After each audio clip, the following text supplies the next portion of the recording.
à ces séminaires internationaux de 3 jours, en présentiel mais aussi à distance. Donc j'ai vu qu'il y a eu beaucoup d'interventions en visioconférence. Donc tous les experts aussi djiboutiens qui nous viennent des entités scientifiques, mais aussi des différents ministères.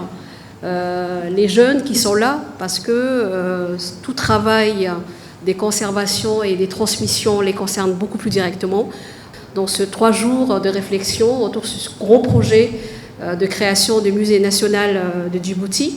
Alors moi-même, quand j'étais à l'université, je m'intéressais plus particulièrement à tout ce qui est recherche en sciences humaines et sciences sociales. Donc c'est un projet qui à chaque fois recueille beaucoup d'intérêt et beaucoup d'attention.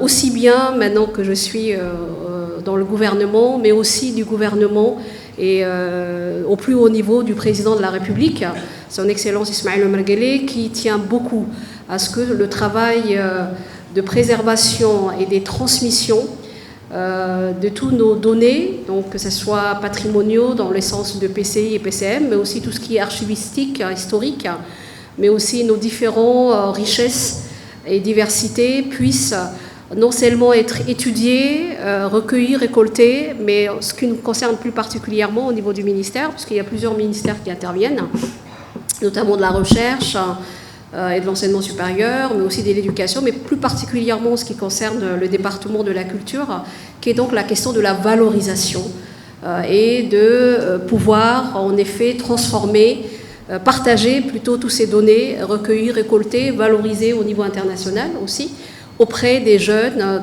Et je vois que vous avez beaucoup insisté sur la dimension didactique, pédagogique, qui est très importante. Donc je voudrais tout d'abord vous féliciter, vous remercier d'avoir pu débattre d'une manière vraiment très précise, dans le détail, avec les différentes dimensions. Donc vraiment, nous recueillons vos recommandations avec beaucoup d'intérêt que nous allons aussi transmettre.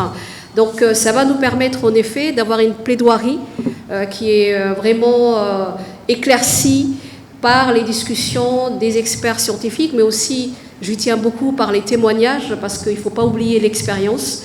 Beaucoup de gens ont travaillé de près ou de loin sur ces projets de musées,